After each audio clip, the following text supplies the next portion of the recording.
যখন আল্লাহ রাব্বুল আলামিন আহ্বান করবেন যে যেখানে আছো তোমরা সবাই আমার কাছে আসো, ইন্না ইলাইনা ইয়াবাহুম সুম্মা ইন্না আলাইনা হিসাবাহুম।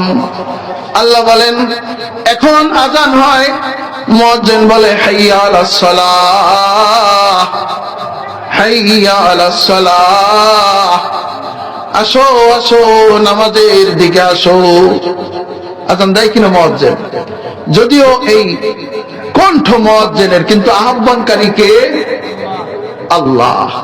তাফসীরের কিতাবে লিখেছেন আহ্বানকারী আল্লাহ, কিন্তু কণ্ঠটা হলো মুয়াজ্জিনের, কিন্তু ডাকতেছে কে? আল্লাহ। বলেন না সবাই, ডাকতেছে কে? আল্লাহ। তাহলে মুয়াজ্জিন যখন বলে হাইয়া আলাস সালাহ, হাইয়া আলাস সালাহ, আসো আসো নামাজের দিকে আসো, হাইয়া আলাল ফালাহ, হাইয়া আলাল ফালাহ, আসো আসো কামিয়াবির পথে আসো, জান্নাতের পথে আসো, নাজাতের পথে আসো, সফলতার পথে আসো, শান্তির পথে আসো। আওয়াজকার মুয়াজ্জিনের, কণ্ঠকার মুয়াজ্জিনের, বলনেওয়ালা আহ্বানকারীকে, আহ্বানকারীকে আল্লাহ। আজকে আমরা আল্লাহর আহ্বানকে আমরা গুরুত্ব দেই না, আল্লাহর আহ্বানকে জলাঞ্জলি দিয়া আমরা বিভিন্ন কাজে ব্যস্ত থাকি। দোকানদার দোকান নিয়া, কৃষক তার কৃষি কাজে, বিভিন্ন চাকরিজীবীরা তার চাকরি স্থলে বিভিন্ন ব্যস্ততা দেখায়, আল্লাহর আহ্বানে তারা সাড়া দেয় না। কত মানুষ আছে দৈনিক 5 বার আল্লাহর আহ্বানে কর্ণপাত করে না। কত মানুষ আছে সপ্তাহে 1 বার শুধু মসজিদে যায়। এমনও মুসলমান আছে যারা সপ্তাহে 1 বারও মসজিদে যায় না, ঈদের নামাজও পড়ে না, আছে কি নাই? কিন্তু সেদিন যখন আল্লাহ রাব্বুল আলামিন যখন আহ্বান করবে মুহতিঈনা ইলাদ দাঈ, সেদিন সকলেই কি কবরের মাটি মাথা থেকে ঝাড়তে ঝাড়তে একদিকে দৌড়াইতে থাকবে। পশ্চিম দিক থেকেও আল্লাহর দিকে আসবে, পূর্ব দিক থেকেও আল্লাহর দিকে দৌড়াবে, উত্তর দিক থেকেও আল্লাহর দিক থেকে আল্লাহর কাছে দৌড়াবে, দক্ষিণ দিক থেকে আল্লাহর কাছে দৌড়াবে। খানায়ে কাবা যেরকম চতুর্দিক থেকে লোক আসতেই আছে, যাইতেই আছে, যাইতেই আছে। কিয়ামতের কঠিন ময়দানে ওইভাবে আল্লাহর দরবারে একত্রিত হবে। রাসূলুল্লাহ সাল্লাল্লাহু আলাইহি ওয়াসাল্লাম বলেন ইন্নাকুম মাহশুরুনা ইয়াউমাল কিয়ামাহ, তোমরা আল্লাহর দরবারে উপস্থিত হবে, জমা হবে। হুফাতান উরাতান, সেদিন তোমাদের পায়ে জুতা থাকবে না। পায়ে কি থাকবে না? জুতা থাকবে না। জমিনটা হবে তামার। জমিনটা হবে কি? তামার জমিন হবে। সূর্যটা মাথার আধা হাত উপরে থাকবে, নিষ্প বলেছে নিষ্পয়াত, আধা হাত থাকবে, আধা হাত উপরে থাকবে সূর্য। বলে লক্ষ লক্ষ কিলোমিটার দূরে সূর্য। সেই সূর্য চৈত্র মাসে, বৈশাখ মাসে যখন ঠিক মাথার উপরে থাকে, সূর্যের গরমে রাস্তায় হাঁটা যায় না, ঠিক না? ঠিক। বিশেষ করে মধ্যপ্রাচ্যে বলেছে সেখানে রাস্তায় খালি পায়ে যদি আপনি হাঁটেন, পেজ ঢোলায় রাস্তায় হাঁটেন, পা হাঁটা লাগবে না, শুধু পা রাখবেন, পায়ে ফুসকা পড়ে যাবে, পায়ের চামড়া উঠে যাবে, ঠিক কিনা? ঠিক। এত গরম, এত গরম। আর সেদিন জমিনটা হবে তামা, সূর্য থাকবে মাথার আধা হাত উপরে। তাহলে জমিনটা কত গরম হবে, জমিনটা কত গরম হবে। বলেছে সেখানে খোলামেলা জায়গা পাওয়া যাবে না দাঁড়ানোর জন্য। হাদিসের ভিতরে আছে অতটুকু জায়গা পাবে, তার 2খানা পা রাখার জন্য যতটুকু জায়গা প্রয়োজন অতটুকু জায়গা সে পাবে সেখানে। বলেছে রোদ্রের তাপ ঠেকানোর জন্য শরীরে যদি কাপড় থাকে অনেকটা রোদ্রের তাপ কম লাগে, ঠিক না? ঠিক। আল্লাহ বলেন সেদিন শরীরে কোনো বস্ত্র থাকবে না। ইন্নাকুম মাহশুরুনা ইয়াউমাল কিয়ামাতি হুফাতান উরাতান, কিয়ামতের ময়দানে তোমাদের পায়ে জুতা থাকবে না, শরীরে কোনো বস্ত্র থাকবে না। আম্মা জান আয়েশা রাদিয়াল্লাহু তাআলা আনহা বলেন, ইয়া রাসূলুল্লাহ, আমার একটা প্রশ্ন, সেটা হলো সেদিন যদি আমাদের শরীরে কোনো বস্ত্র না থাকে, আমরা নারী পুরুষ একসাথে একত্রিত হব, তাহলে পুরুষরা কি আমাদের স্পর্শকাতর যে স্থানগুলো সেদিকে কি তাকাবে না? তখন কি আমাদের লজ্জা লাগবে না?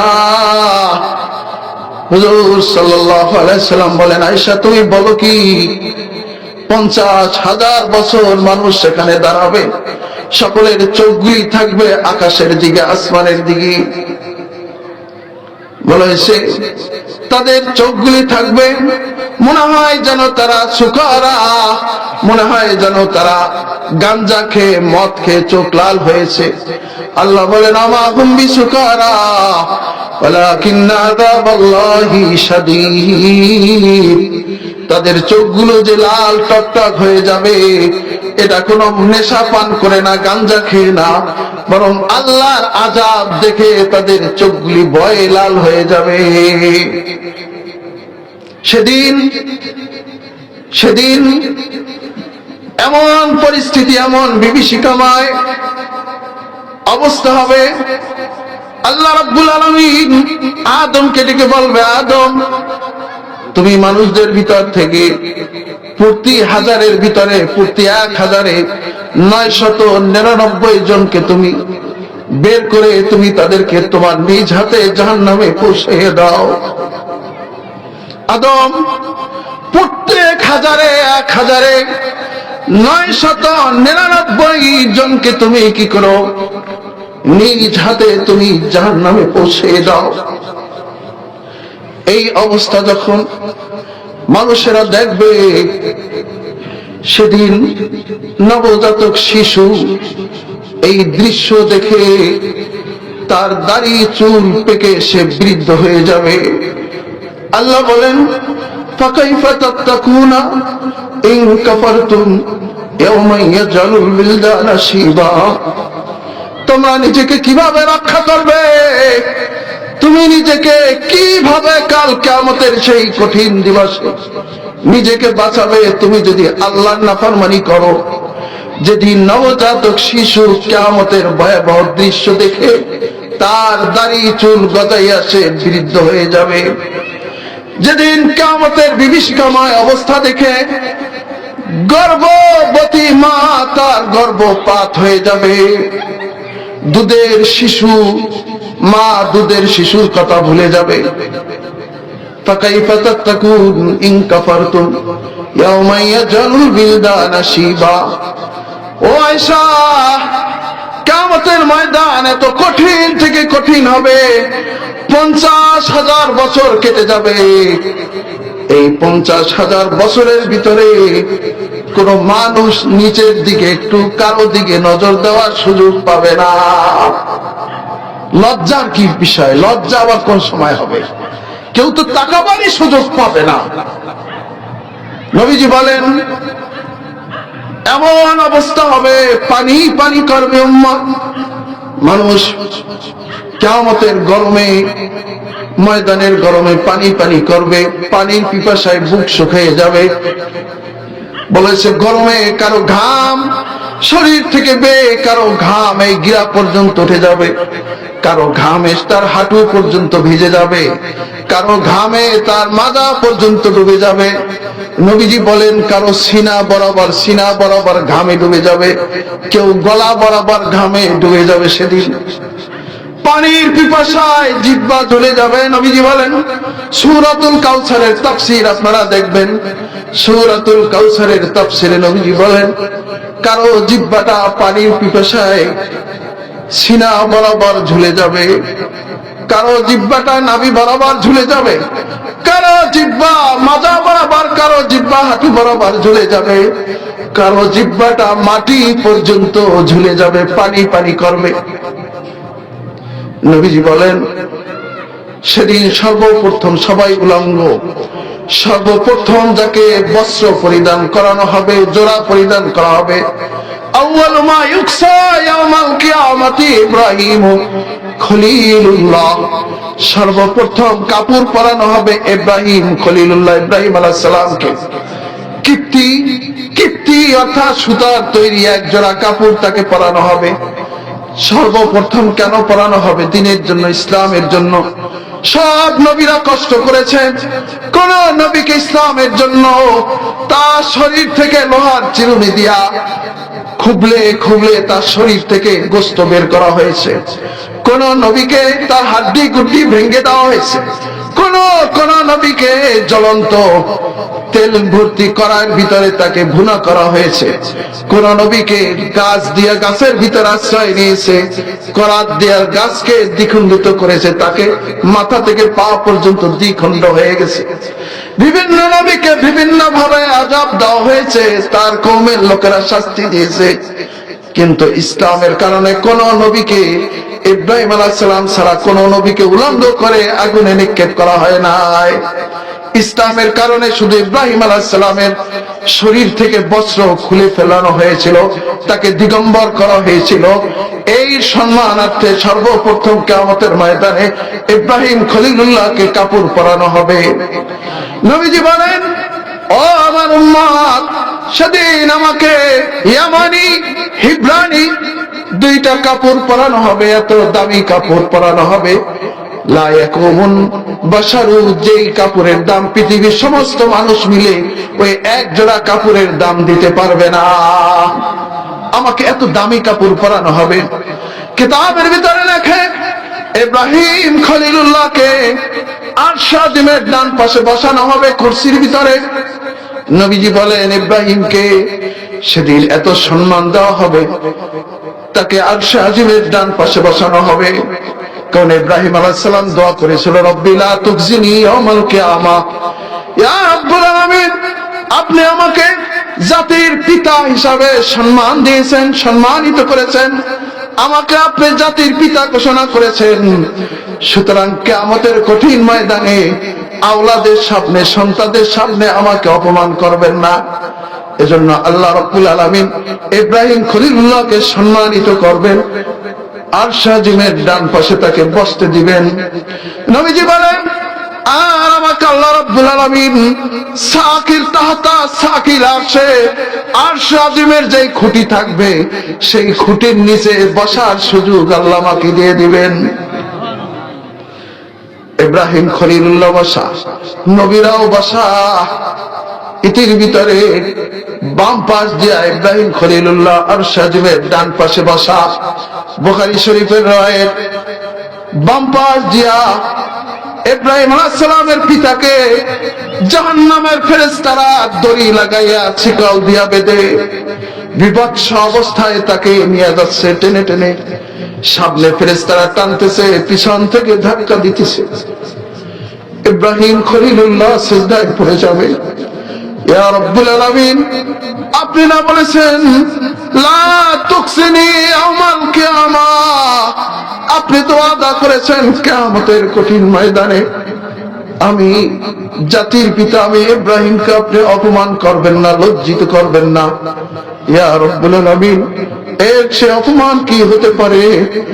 আজ সমস্ত নবীদের সামনে আমার বাবাকে জাহান্নামের দারোগারা হাত পা বেঁধে তাকে ধাক্কাইতে ধাক্কাইতে জাহান্নামের দিকে নিয়ে যাইতেছে। আল্লাহ রাব্বুল আলামিন বললেন, ইয়া ইব্রাহিম, ইন্নী হারামতুল জান্নাতা আলাল কাফিরিন, ও ইব্রাহিম, এটা হলো আমার ফয়সালা, আমি কাফেরের জন্য আমার তৈরি জান্নাতকে আমি হারাম করেছি। কোন কাফেরকে আমি জান্নাতে প্রবেশ করাইতে পারবো না। ইব্রাহিম, তুমি চক্ষু বন্ধ করো। বুখারী শরীফের যে ব্যাখ্যা গ্রন্থ ফাথুল বারীর ভিতরে লেখা, ইব্রাহিম, তুমি তোমার চক্ষু দুইটা বন্ধ করো। কিছুক্ষণ বন্ধ করার পরে বলেন, ইব্রাহিম, তুমি এবার চক্ষু খোলো। ইব্রাহিম আলাইহিস সালাম চক্ষু খুলে দেখতেছে। ইব্রাহিম, তুমি এবার কি দেখতেছো? ইব্রাহিম বলতেছে, ইয়া রাব্বুল আলামিন, আমি জাহান্নামের আগুন দেখতেছি, জাহান্নামের সাগর দেখতেছি, জাহান্নামের আগুনের ঢেউ, একটা ঢেউ এসে আর একটা ঢেউকে গিলে ফেলতেছে, খেয়ে ফেলতেছে। ইব্রাহিম, তুমি আর কি দেখতেছো জাহান্নামের ভিতরে? বলতেছে, ইয়া রাব্বুল আলামিন, আমি একটা অদ্ভুত প্রাণী আমি জাহান্নামের ভিতরে দেখতেছি। ঢেউয়ের ভিতরে একটা অদ্ভুত প্রাণী অনেক উপরে ফাল দিয়ে উপরে ওঠে, আবার নিচে নামে। দেখবেন পদ্মায় যখন কঠিন ঢেউ হয় দেখবেন কলা গাছ বা অন্যান্য জিনিস দেখবেন ঢেউয়ের ভিতরে উপরে ওঠে আবার নিচে পড়ে যায়। বলতেছে আমি একটা অদ্ভুত একটা প্রাণী দেখতেছি, একবার ফাল দিয়া জাহান্নামের ঢেউয়ের উপরে ওঠে আবার নিচে নামে। বলে ইব্রাহিম তুমি তাকে চেনোনি? সেটা কি? বলেন আমি সেটা চিনি না। বলল ইব্রাহিম তোমার সম্মানের জন্য, তোমার সম্মানার্থে আমি তোমার বাবাকে অদ্ভুত প্রাণী বানাই দিয়েছি। জাহান্নামীরা তোমার বাবাকে চিনবে না, যেটা ইব্রাহিমের বাবা, এতটুকু তোমার সম্মানার্থে আমি করেছি। নবীজি বলেন ও মদিনাবাসী, কে কোথায় আছো সবাই মসজিদে নববীতে জমা হও। সমস্ত সাহাবীরা মসজিদে নববীতে জমা হলো। নবীজি বলেন ও কুরাইশ বংশের লোকেরা, তোমরা যার যার আমল তোমরা করে নাও। কিয়ামতের ময়দানে তোমরা যে বলবা মুহাম্মদ আমার গোষ্ঠীর লোক, মা আগনিয়ানকুম শাইয়া, আমি মুহাম্মদ কিন্তু গোষ্ঠীর লোক হিসাবে সেদিন আত্মীয়তার খাতিরে আমি কিয়ামতের ময়দানে তোমাদের কোনো কাজে আসবো না। ইয়া ইবনে বনি আব্বাস, ও বনি আব্বাসের লোকেরা, যার যার আমল সে গুছিয়ে নাও। কিয়ামতের ময়দানে আমি মুহাম্মাদের উসিলা দিলে কোনো কাজ হবে না। মা আগনিয়ানকুম শাইয়া, ইয়া আম্মাতু মুহাম্মদ সুফাইয়া, ও আমার ফুফু ফুফি সুফাইয়া রাদিয়াল্লাহু তাআলা আনহা, আপনি আপনার আমল গুছিয়ে নেন। কিয়ামতের ময়দানে যে বলবেন আমার ভাতিজা মুহাম্মদ, এই উসিলায় যে আপনি নাজাত চাবেন, আমি মুহাম্মদ কোনো কাজে আসবো না। মা আগনিয়ানকুম শাইয়া, ইয়া ফাতেমা, ও ফাতেমা তোমার যদি কিছু চাওয়ার থাকে, তুমি যদি মাল দৌলত কিছু চাওয়ার থাকে আমার কাছে চেয়ে নাও, আজকে চেয়ে নাও। কিয়ামতের ময়দানে তুমি বলবা আমার বাবা মুহাম্মদ, এই উসিলায় আমি তোমার কোনো কাজে আসব না। এরপরে নবীজি বললেন ও আমার সাহাবীরা, আমি তোমাদের আগে চলে যাব। তোমরা যে কিয়ামতের ময়দানে পিপাসিত হবা, পানির পিপাসায় তোমাদের জিহ্বা নাভি পর্যন্ত ঝুলে যাবে, পানি পানি করবা, নবী নবী বলে চিৎকার দেবা। এজন্য আমি একটু আগে যাইতেছি তোমাদের হাউজে কাউসারের পেয়ালাগুলি ঠিক করার জন্য, তোমাদের পানির বন্দোবস্ত করার জন্য তোমাদের আগে ইন্নী লাকুম ফারাতুন, আমি তোমাদের আগে একটু যাইতেছি, আগে বিদায় নিয়ে যাইতেছি। ও সাহাবীরা, আজকের এই দেখা এটা হলো তোমাদের সাথে আখিরি মোলাকাত। এরপর তোমাদের সাথে আমার দেখা হবে হাউজে কাউসারে, হাউজে কাউসারে দেখা হবে। এরপর নবীজি একটা অলৌকিক কথা বললেন, ও উম্মাহ শোনো, এই মসজিদে নববীতে বসে আমি এই মুহূর্তে আমি হাউজে কাউসার আমি দেখতেছি, এই মুহূর্তে আমি হাউজে কাউসার দেখতেছি। নবীজি বললেন আমি আরশ আজিমের পায়া ধরে থাকবো, উম্মতেরা যাবে আদম আলাইহিস সালামের কাছে, আপনি আমাদের পিতা, আপনাকে ফেরেশতারা সিজদা করছে, এত সম্মানিত, আপনি আমাদের জন্য একটু কি করেন, একটু সুপারিশ করেন আল্লাহর দরবারে। আদম আলাইহিস সালাম বলবে নফসি নফসি, সমস্ত নবীদের কাছে বলবে, সমস্ত নবীরা বলবে নফসি নফসি, আমি পারবো না সুপারিশ করার জন্য। এরপরে সমস্ত লোক আমার কাছে আসবে, আমি ওই আরশ আজিমের পায়া ধরে বসে আছি, আল্লাহর দরবারে আমি অনুমতি চাবো। ফাস্তাজিনু, আল্লাহকে বলবো আল্লাহ আপনাকে সিজদা করার একটা অনুমতি চাই। চিন্তা করেন, আজকে আল্লাহ আমাদেরকে এত অনুমতি দিল, দৈনিক 5 বার তোমরা আল্লাহকে সিজদা করো, আর কিয়ামতের ময়দানে আল্লাহকে একটা সিজদা করার জন্য আমার নবী, আপনার নবী, আখিরি পয়গম্বর মুহাম্মদ মুস্তাফা সাল্লাল্লাহু আলাইহি ওয়াসাল্লামের তার অনুমতি লাগবে। আল্লাহ অনুমতি দিলে সিজদা দিতে পারবে। রাসূলুল্লাহ বলেন আমি আল্লাহর কাছে অনুমতি চাবো, আল্লাহ আমাকে একটু অনুমতি দেন, আমি আপনাকে সিজদা দিব। আল্লাহ রাব্বুল আলামিন আমাকে অনুমতি দিবেন, আমি সিজদায় পড়ে যাব। সেদিন আমাকে আল্লাহ এমন প্রশংসা শিখাবেন, যেই প্রশংসা এখনো আমাকে আল্লাহ শিখান নাই। 7 দিন 7 রাত চলে যাবে এক সিজদায়। এরপরে 7 দিন 7 রাত পরে আল্লাহ রাব্বুল আলামিন বলবেন ইয়া মুহাম্মদ ইরফা রাসাক, মোহাম্মদ তুমি তোমার মাথা উত্তোলন করো, এত দীর্ঘ সেজদায় কেন পড়ে আছো?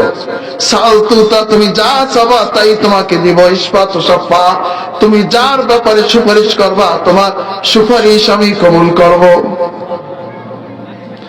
নবীজি বলেন, আমি বলবো ইয়া রাব্বুল আলামিন, উম্মতি উম্মতি, আমার এই গুনাহগার উম্মত, আমি এদের নাজাত চাইতেছি, এদের নাজাত চাইতেছি, আমি এদের নাজাত চাইতেছি।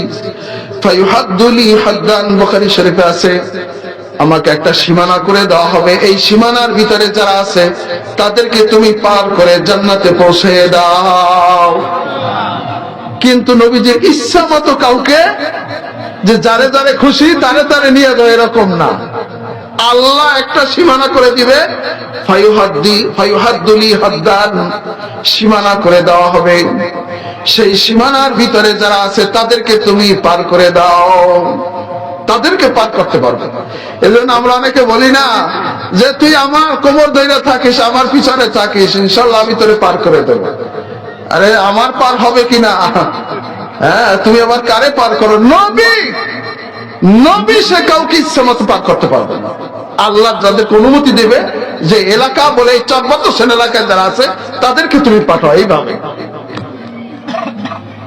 নবীজি বলেন, আমি আরশে আজিমের পায়া ধরে বসা দেখবো, আমার বাম পাশ থেকে এরকম এরকম কিছু লোককে জাহান্নামের দিকে নিয়ে যাওয়া হইতেছে গ্রেফতার করে। নবীজি চিৎকার দেয়া বলবে, উসাইহাবি উসাইহাবি, ইয়া রাব্বুল আলামিন, এরা তো আমার দুর্বল গুনাহগার উম্মত, এরা তো আমার উম্মত, আমি তো আমার উম্মতদেরকে চিনতেছি, আমি তো আমার উম্মত চিনি। হুজুর সাল্লাল্লাহু আলাইহি ওয়াসাল্লাম যখন আদম আলাইহিস সালাম 1999 জনকে নিয়ে যায় জাহান্নামে নিয়ে যাওয়ার হুকুম পাইলেন কে? আদম আলাইহিস সালাম। এই হাদিস শোনার পরে সাহাবায়ে কেরামের মন গেছে খারাপ হইয়া, তাহলে তো আমাদের কাম শেষ। 1000-এ যদি 999 জন কি জাহান্নামে নিয়ে যায়, থাকে কয়জন? একজন। সাহাবায়ে কেরামের মন খারাপ হয়ে গেছে, সবাই কান্না শুরু করে দিয়েছে। এই হাদিস যখন নবীজি বলেন, হুজুর সাল্লাল্লাহু আলাইহি ওয়াসাল্লাম বলেন, তোমরা কাঁদতেছো, শোনো, হাজার হাজার মনে করো কালো ষাঁড়, কালো গরু, একটা চকের ভিতরে হাজার হাজার সব কালো গরু, বলে তার ভিতর থেকে যদি কালোর ভিতরে কিছু গরু আছে, কালোর ভিতরে সাদা সাদা দাগ, কপালের এখানে সাদা, পায়ের এখানে সাদা, ঠিক না ঠিক, কয়েক জায়গায় সাদা সাদা দাগ থাকে, এই কালো গরু থেকে সাদা গরুগুলো বাছাই করতে কি কোনো কষ্ট হবে? সাহাবীরা বলে, ইয়া রাসূলুল্লাহ, না, কোনো কষ্ট হবে না। বলেন, কিয়ামতের কঠিন ময়দানে আমার উম্মত যে 5 ওয়াক্ত ওযু করে, ওযুর জায়গাগুলি তাদের কি থাকবে? ওযুর জায়গাগুলি ঝলমল করতে থাকবে, সাদা নুরানি ঝলমল করতে থাকবে। কপাল ধুইছে, মুখ ধুইছে, মুখ এরকম ঝলমল করতে থাকবে, ওযুর অঙ্গগুলি ঝলমল করতে থাকবে। ওখান থেকে আমি 4/1 ভাগ উম্মতকে আমি জান্নাতে পৌঁছায় দেব। সাহাবায়ে কেরাম ফাকাব্বার না, সাহাবায়ে কেরাম আল্লাহু আকবার ধ্বনি দিলেন। এরপর নবীজি বলেন, আমি তো মনে করি 3/1 ভাগ আমার উম্মত জান্নাতে যাবে। সাহাবীরা আবার তাকবীর ধ্বনি দিলেন, আল্লাহু আকবার বললেন। নবীজি বললেন, আমি তো মনে করি কিয়ামতের ময়দানে আমার যত লোক থাকবে তার অর্ধেক লোক আমার উম্মত জান্নাতে চলে যাবে। নবীজি, সাহাবীরা আবার আল্লাহু আকবার ধ্বনি দিলেন, আল্লাহু আকবার ধ্বনি দিলেন। নবীজি বললেন, আমার কিছু সাহাবী আমি দেখবো বাম পাশ থেকে নিয়ে যায়, জাহান্নামের দিকে নিয়ে যায়। আমি বলবো, উসাইহাবি উসাইহাবি, এরা তো আমার দুর্বল সাহাবী, ইয়া আল্লাহ, এদেরকে কোথায় নিয়ে যাওয়া হইতেছে?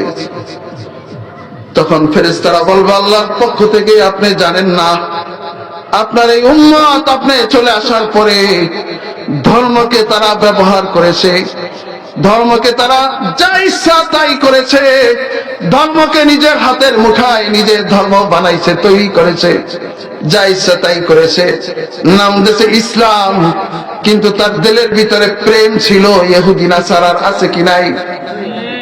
মুসলমানের দেশ ভালো লাগে না, ইহুদিদের দেশ ভালো লাগে, ইহুদিদের কৃষ্টি কালচার ভালো লাগে, ইহুদিদের পোশাক আশাক ভালো লাগে, ঠিক কিনা? ঠিক আছে কি নাই?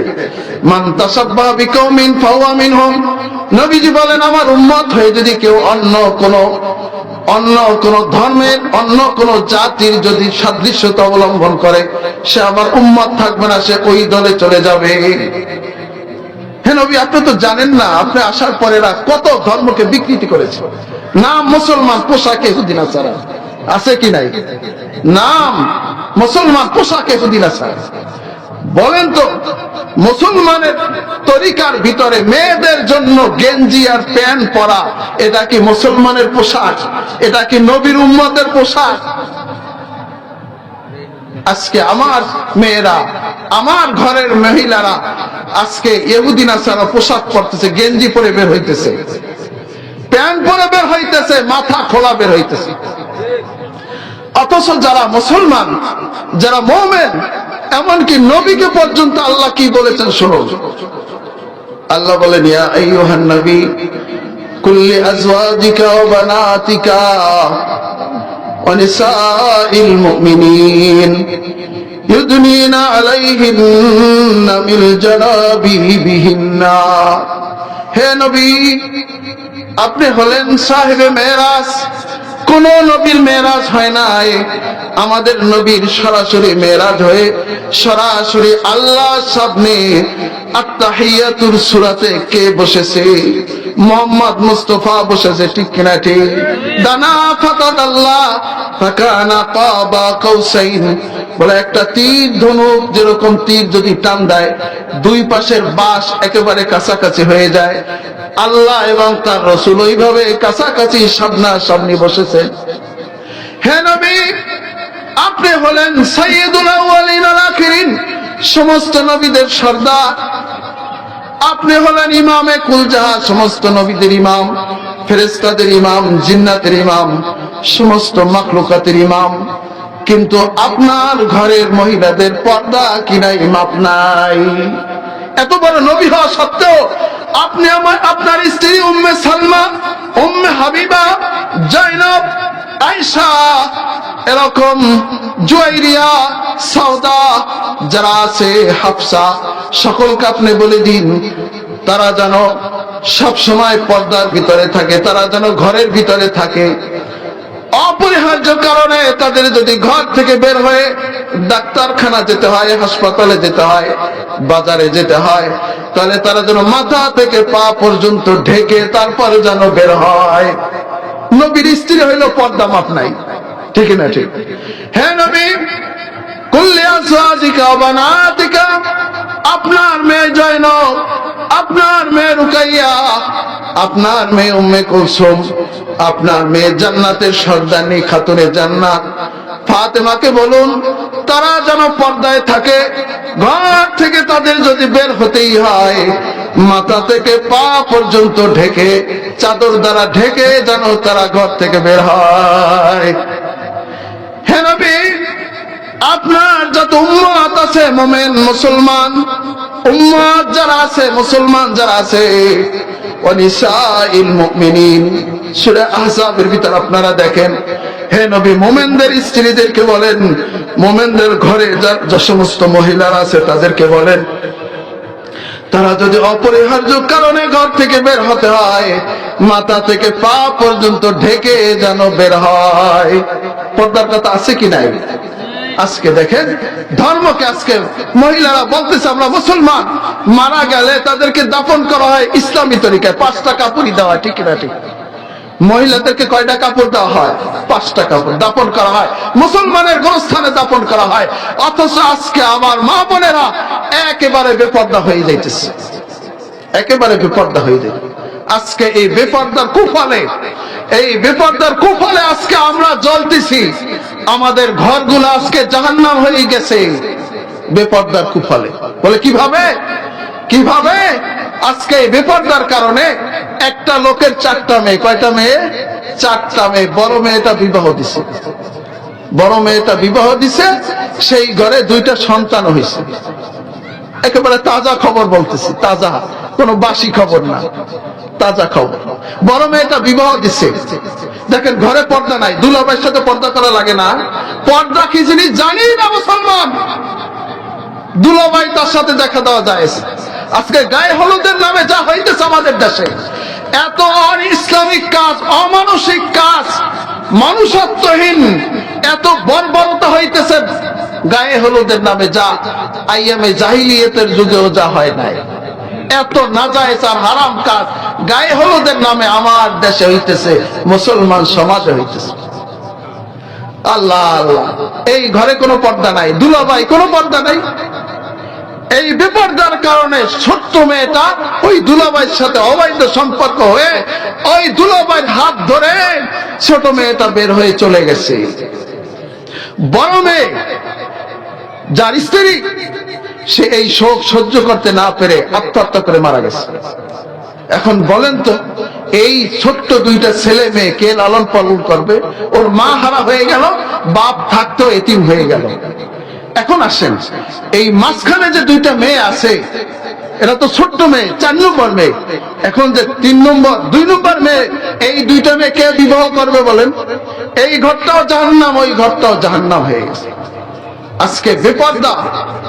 কোরআনের ভিতরে বলছে তোমরা পর পুরুষের সাথে কথা বলো কর্কশ ভাষায়, কারণ এই মহিলাদের আওয়াজের ভিতরেই কি রয়েছে? ফিতনা। মহিলাদের কণ্ঠের ভিতরে রয়েছে ফিতনা। এজন্য কোরআন বলে তোমরা পর পুরুষের সাথে যখন কথা বলবা কর্কশ ভাষায়, অপ্রয়োজনীয় করে কথা বলবা না। যদি অপরিহার্য প্রয়োজন হয়, প্রয়োজনীয় কথা কঠিন ভাষায়, কর্কশ ভাষায়, শক্ত ভাষায় বলো। এটা আল্লাহ আমাদেরকে বলে দিয়েছে নারীদেরকে। কিন্তু আজকে আমাদের সমাজের মা বোনেরা পর পুরুষের সাথে ঘন্টাকে ঘন্টা মোবাইলে কথা বলে, দোকানে গিয়ে কথা বলে, বিভিন্ন রাস্তাঘাটে কথা বলে, নরম সুরে প্রেমপ্রীতি সুরে কথা বলে। আজকে আমার ভাইরা বিদেশে থাকে, কত কষ্ট করে খাইতে পারে না, ঠিকভাবে খাইতেও পারে না, নিজের হাতে রান্না করে খেতে হয়, সারাদিন পরিশ্রম করে রাতের খাওয়া তো তাদের হয়ই না, টাকা পাঠায়, মোবাইল পাঠায়, এই ঘাম ঝরানোর টাকা দিয়ে মোবাইল কিনে এমবি ভরে, স্বামীর টাকা এমবি ভরে পর পুরুষের সাথে কথা বলে, পর পুরুষের সাথে কথা বলে, পর পুরুষের সাথে সম্পর্ক করে কত মহিলা যে বের হয়ে যায়। এটা কি কারণ হইতেছে? এই বেপরদার বেপরদার কুফল, ঠিক কিনা? ঠিক। এজন্য নবীজি বলেন মা তারাকতু বাদি ফিতনাতান আযাররা আলার রিজালি মিনান নিসা। ও আমার উম্মত, আমার পরে যত ফিতনা আসবে, সবচেয়ে বড় ফিতনা হবে নারী ঘটিত ফিতনা। নবীজি বলেন ফাত্তাকুদ দুনিয়া ওয়াত্তাকুন নিসা। খবরদার খবরদার, তোমরা দুনিয়া থেকে পরহেজ করো, দুনিয়া কলিজার ভিতরে ঢুকাইও না। আর নারী ঘটিত ফিতনা থেকে তোমরা পরহেজ করো, নারী ঘটিত ফিতনা থেকে পরহেজ করো। কারণ বনি ইসরাইলরা তারা ধ্বংস হয়েছে নারী ঘটিত ফিতনার কারণে। বনি ইসরাইল ধ্বংস হয়েছে, উম্মত তোমরা ধ্বংস হইও না। আজকে বিদেশ থেকে টাকা পাঠায়, মা বাবার নামে টাকা পাঠায় না, সুন্দরী স্ত্রীর নামে টাকা পাঠায়। কিয়ামতের আলামত হলো ছেলেরা মায়ের কথার উপরে আস্থা রাখবে না, স্ত্রীর কথার উপরে আস্থা বেশি হওয়া, এটা হলো কিয়ামতের আলামত। তাই মা বাবার নামে টাকা পাঠায় না, স্ত্রীর অ্যাকাউন্টে টাকা পাঠায়। এক যুবক তার স্ত্রীর নামে টাকা পাঠাইছে, লক্ষ লক্ষ টাকা পাঠাইছে। বিদেশ থেকে আসছে কত আশা নিয়া, তার স্ত্রীর সাথে সে কথা বলবে, এতদিন স্ত্রীকে পায় না। বাড়িতে আসে, স্ত্রী বাড়ি নাই, শ্বশুর বাড়ি গেছে, দরজায় টোকা দিয়েছে নাম নিয়া, ভিতর থেকে কঠিন গর্জন দিছে, তুমি কে? তোমাকে আমি চিনি না, খবরদার তুমি যদি আমাকে দ্বিতীয়বার ডাকো আমি পুলিশ ডাকবো। চিন্তা করে, তুমি আমাকে ডাকলে পুলিশ ডাকবো, কিন্তু তুমি আমার স্বামী না। দেখছেন না অবস্থা? এটা কি কারণ হয়? এই বেপরদার কুফল, বেপরদার কুফল, বেপরদার কুফল। আজকে ওই ছেলেটার জীবনই শেষ। ওই ছেলেটা সারা জীবনের কামাই রোজগার, জীবনটাই শেষ। একটা লোক আমার জানা মতে দাড়ি পাইকে গেছে, বিদেশ করতে করতে দাড়ি পাইকে গেছে, আসছে বিদেশ থেকে আইসা দেখে তার ছেলে যে প্রাইভেট টিচার ছিল না, ছেলের প্রাইভেট টিচারের সাথে তার স্ত্রীর সম্পর্ক হয়ে গেছে। এখন সে বলতেছে তুমি কে, তোমাকে চিনি না, আমার স্বামী হলো এই প্রাইভেট টিচার, আমার স্বামী।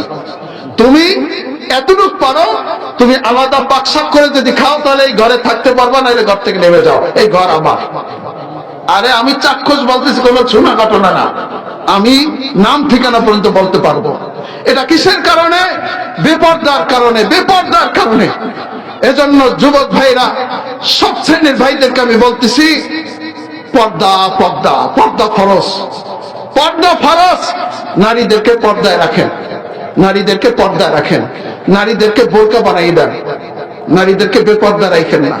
আরে যুবক, তোমার মাথায় তো কিছু নাই, তোমার মাথায় কোনো মগজ নাই, তুমি তোমার স্ত্রীকে বেপর্দা বোরকা পড়তে দাও না, সাজাইয়ে গুজাইয়া মোটর সাইকেলের পিছনে বসে তুমি বিয়ে নিয়ে যাও, বিয়ের অনুষ্ঠান, ঠিক না ঠিক? ওখানে তোমার বন্ধুর চোখ পড়ছে, তুমি বিদেশে গেলা, তুমি আইসা বউ পাইলে না, ঠিক না ঠিক? এটা কিসের কিসের প্রভাব, কিসের ফসল? বেপর্দার ফসল, ঠিক কিনা ঠিক? এজন্য কালো বোরকা পড়তে হবে। কি বোরকা পড়তে হবে? কালো বোরকা পড়তে হবে। কারণ কি? আপনি যখন লাউ গাছ বানান না, লাউ গাছ লাগায় না, লাউ গাছ যখন উঠতেছে ছোট ছোট এরকম গোটা আসছে, ঠিক কিনা ঠিক? এমন কিছু চৌক আছে, ওই চোখ পড়লে লাউয়ের গোটা ঝরে পড়ে যায়, লাউ গাছ মারাই যায়, ঠিক কিনা? আছে কিনা? এজন্য যারা বুদ্ধিমান তারা একটা বাঁশের আগায় কি কালো পাতিলে ঝুলে যায়, ঠিক কিনা ঠিক? জুতা ঝুলে যায়। কারণ কি?